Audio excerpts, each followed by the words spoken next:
Hi, this is Kyle from APS, and I'm here to share with you the features of a category of foul weather gear called light inshore. What type of sailing, what kind of duration, what kind of weather it's intended to keep you comfortable in. When it comes to weather and sea and winds, we usually talk about it in light condition, about being light, medium, heavy, or extreme. So Inshore does well in the first kind of category and maybe the second. So for rain, light rains, and occasionally a medium rain.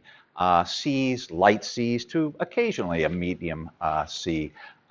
Winds, light, again to a medium. And duration, we're talking about being out in these conditions for hours up to a full day. So the key features for light inshore foul weather gear, what are they?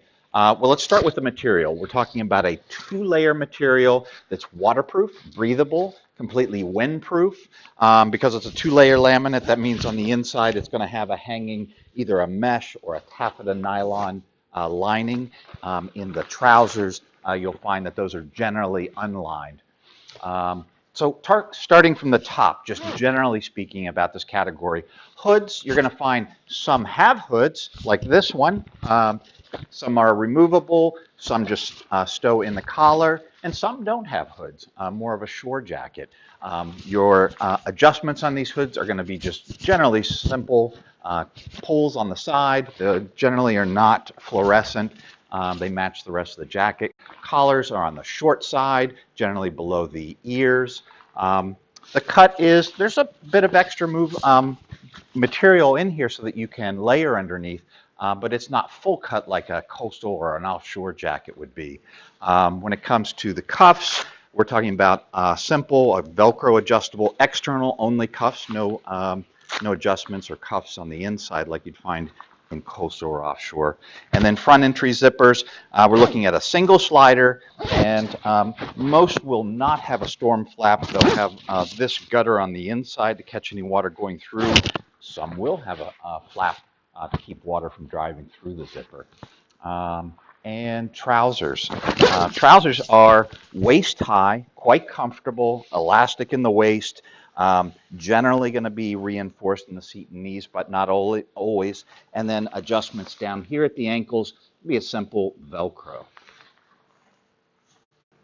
When you're choosing light inshore gear, it's important to realize, what kind of sailing do you do? Stop and think about what you're doing now, what you may be doing in the future.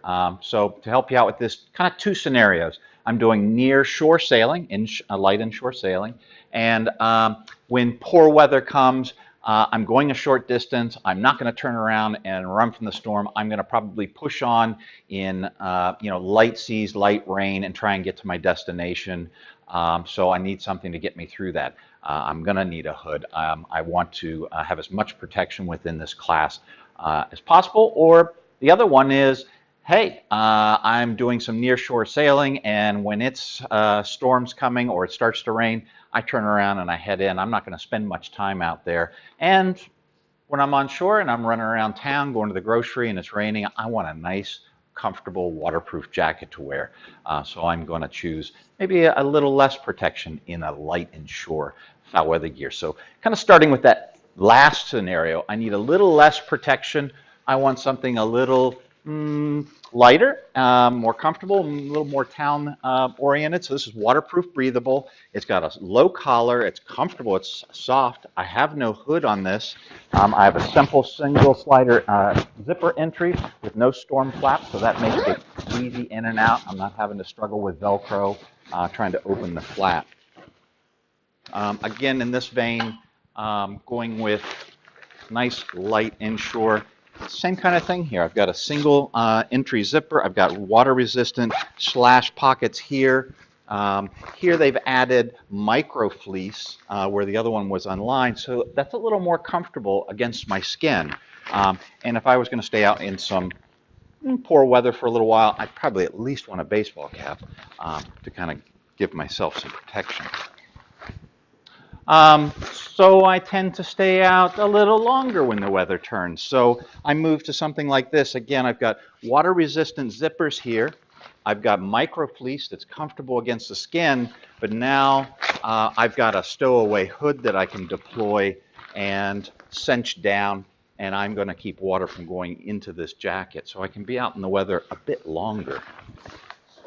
And then lastly, on jackets, I want even more protection from water. So while this doesn't have a fleece on the inside, it does have a stowable hood. And in a driving rain, what this one does have is a front storm flap to keep any water from being driven through the zipper here. So just a little extra protection. To round your kit out, add a pair of waist-high trousers. Again, these are elastic waist, just slide them on. Some are reinforcing the seat and knees, some are not, and then a simple adjustment down here at the ankle. Well, for this and more information on sailing foul weather gear, visit the APS advisor at apsltd.com.